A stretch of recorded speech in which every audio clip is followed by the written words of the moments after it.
Hello and welcome back to Bookish. Today I wanted to continue my series that I started a while back about American World War I fiction. My first video was about Three Soldiers by John Dos Passos, and I wanted to give that book its own video because in some ways it was the first really important novel by an American author who had experienced any even indirect combat during World War I, and in some ways that novel got kind of opened the door for some other authors to write about their experiences as well. But as I told you in that video, Dos Passos himself wasn't a combatant, he was an ambulance driver, which got him close to the front, and he certainly saw action, and he certainly would have interacted with soldiers. But today one of the points I want to make is that there is a distinction and a difference to be drawn between American authors who experienced World War I as non-combatants as opposed to those who experienced it as combatants. And kind of ironically, I think today the novels by Americans that we associate with World War I are more likely to be those written by non-combatants. So the two novels I want to talk about today are The Enormous Room by E. Cummings and A Farewell to Arms by Ernest Hemingway. I think Hemingway's novel is probably the most famous American novel that touches on the First World War. And, I think probably Cummings' book here, The Enormous Room, and A Farewell to Arms are books that are far superior to Dos Passos' Three Soldiers and to the books of American soldiers who experienced combat directly, which I'm going to talk about in later videos. These are probably superior as works of art, but they're not superior in terms of depicting the war itself. So, in some ways that it kind of irritates me. I have I guess I have an opinion of an outlook on this. It irritates me that these books, the books by non-combatants, which don't deal with the war directly, are the ones that are most famous. So one of the things I think that set me off on this is that on the back of the E. Cummings book, the copy on the back kind of phrases exactly what I was talking about, I think, really well. About The Enormous Room, the back of the book says, in print continuously since 1922, The Enormous Room is one of the classic American literary works to emerge from World War I in a grouping that includes John Dos Passos' Three Soldiers and Hemingway's A Farewell to Arms. Drawing on his experiences in France as a volunteer ambulance driver, Cummings takes us through a series of mistakes that led to his being arrested for treason and sent to prison. Well, there are two things in that. While I can acknowledge that these are the best known and maybe the most artistic books written by Americans about their World War I experiences, particularly The Enormous Room and, in a similar way, A Farewell to Arms, don't really talk about World War I. If you were to read The Enormous Room looking for information about, what it was like to be an ambulance driver, or information about the front in France during World War I, it's almost completely absent. By, I think, the fifth or sixth page, Cummings is on his way to prison and is being, considered a traitor.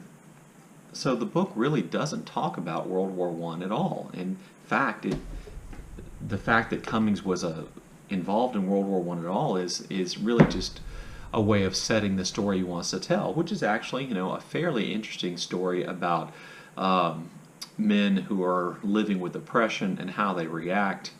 And as a novel, it's fine, but as a book, theoretically based on his experiences in World War I, other than being a prisoner, there aren't many there. And I'm not a particularly big fan of The Enormous Room for that reason, and I think in part because to call it a World War I novel is stretching the definition. In a similar way, A Farewell to Arms by Ernest Hemingway is not really a World War I novel. Now, A Farewell to Arms does contain the story, the fictionalized story of Henry's wounding, of Hemingway's wounding through the story of Lieutenant Henry's wounding.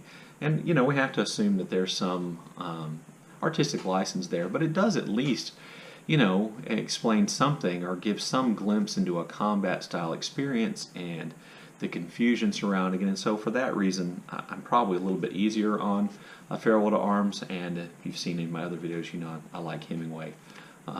Anyway, at least early Hemingway. But again, the book really only uses World War I and Lieutenant Henry's experience in World War I as a way to get to what is the real, subject of the novel, which is Lieutenant Henry's love affair with Catherine Barclay and how that all works out. Which, if you haven't read A Farewell to Arms, you probably should, even though some people on YouTube would disagree. But so neither one of these books is really a book from the point of view of a combat soldier during World War I, and it doesn't make them less books, and I'm not suggesting that, in some way they're false or fake.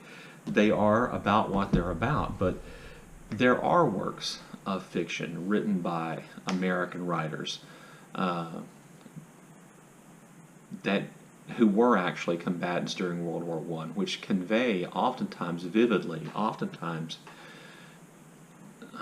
almost beautifully, the experience of being a World War I combat soldier. And since combat in World War I was, nightmarish in a new way, and a really searing experience for those who participated, and you can read All Quiet on the Western Front by Remarque, or Goodbye to All That by Robert Graves, and you can see that. You can read works of fiction written about World War I and not fiction about World War I, which explains the horror of trench warfare and a mechanized warfare being fought by men, or being fought by men who are led by generals who were probably incompetent for the jobs they had.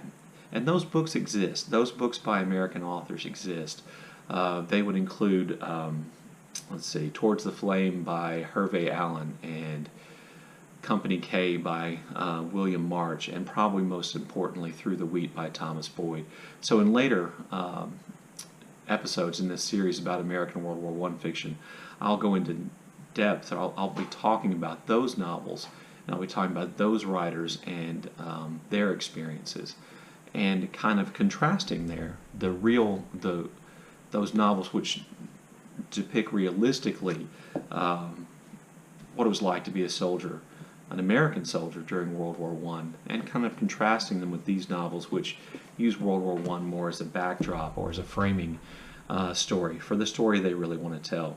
So it's not that I don't think that The Enormous Room is without merit. It's certainly not that I don't think that Farewell to Arms doesn't deserve whatever reputation it has as a novel and as a World War I novel. But if you're looking for an example of American writers who really wrote about the combat experience in World War I, there are better books, and I'll be talking about those books in other videos.